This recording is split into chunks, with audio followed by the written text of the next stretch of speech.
George, looking very sleepy. Adultery is the worst sin I have to deal with. Well, it's certainly the most popular. Well, why is it, do you think? Is it my good looks or height? Or perhaps it's the way I'm built or how I hold myself. Walk away when I'm talking to you. He denies me absolutely nothing. How could I? So I want 50 quid from you. What? George, do anything to make distressed gentlewomen happy, won't you, George? The way I look at it is right's right and wrong's wrong. That's very profound, Mrs. Lipton. If everybody thought as you do, there'd be no crime, and I'd be out of a job. And we'd save a lot on cherry cake. What happened to that pompous old George who sat behind that desk telling me to pull myself together just because I look at the odd servant girl? You've got a mean streak, Teddy. Always did have. I should have known that when you wouldn't lend me your Meccano. They're ever so poor, you see. They couldn't even afford a photographer at the wedding. They haven't got one picture in the house. You'd hardly think they'd had a wedding at all. I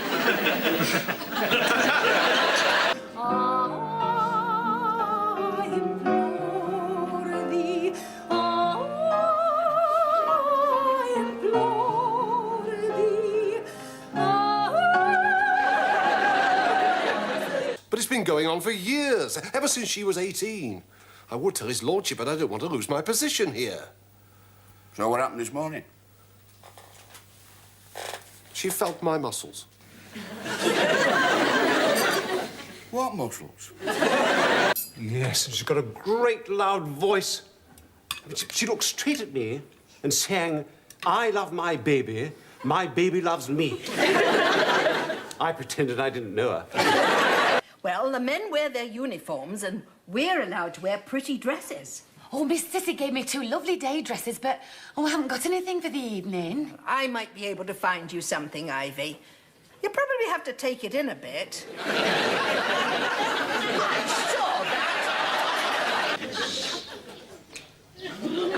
Right, everybody, back on the Sharabang. And this time the family will sit with the servants. Not you, Teddy. Heavens, the place is swimming with water. There's a roof leak. The house is falling to pieces. Why doesn't Meldrum spend some money on it? Look at this. Look at it. Look at this. That is the way it is at the moment, sir. The workers were in such a mood that I couldn't do anything with them. I'll tell you what to do with them. Sack the bally lot, get some new ones. Don't be so stuffy, Jerry. It's quite simple.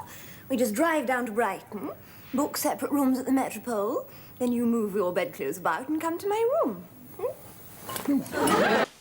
This way, please, sir.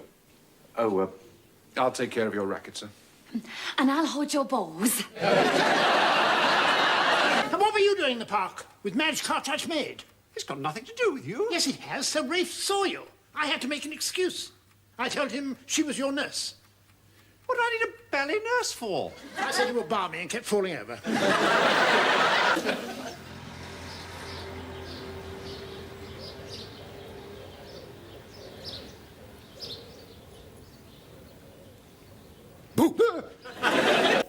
Would you like a drink? Oh, yes, I'll have a large whiskey. Agatha, you'll have a small sherry. What about you, Madge? Oh, I'll have the same. A large whiskey and 2 sherries. Well, help yourself. Do you think the moon really is made of cheese, Mr. Teddy? We shall never know. You could have given her a bit of shepherd's pie. She should have left at 1 o'clock. She spins it out. She can have a bit tomorrow, if there's any left over. You've got to watch out for her sort. They're always on the cadge.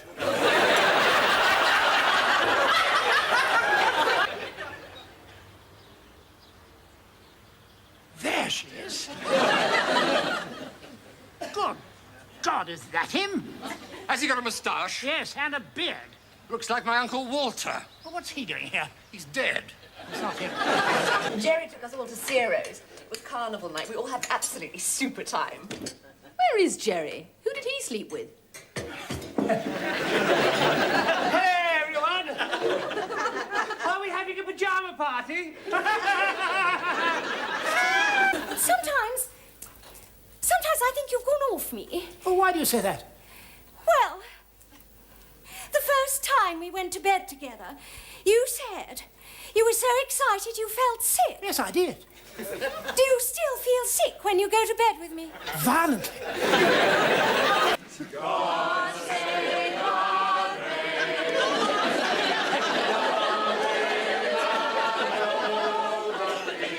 God save our King. Da, da, da, da. In a sort of low tone, it was, sort of darling. Was it a young man's voice? Sounded like it. Was he tall with a moustache? It was on the telephone, you fool! If you ask me, they're far too pretty. I know why his lordship wanted a plain one. It's nothing to do with you, Henry. My dad always used to say, men don't make passes at girls with fat asses. Are you sure? Of course I'm sure. There's the note he sent. Well, this letter's dated 1885. What about it? It's 1927. I expect he's gone home by now. He stormed out of the house in a terrible rage. He's not coming round here, is he? I don't know. He just left. He didn't strike you, did he? Good heavens, no. He's a gentleman. He only hits men. You're a hard man, James Twelvetrees. But I'm very grateful to you. It's a pity you're such a pompous, stuck-up prig. Having a nice little chat, are we? It's the devilled kidneys. But please don't throw them at me because I'm down to my last apron. You're quite safe. I like devil kidneys. But you might have to dodge the porridge. What you want? It's Wednesday. I've come for the grocery order. They're all upstairs praying. What for? For what I heard of this lot, forgiveness.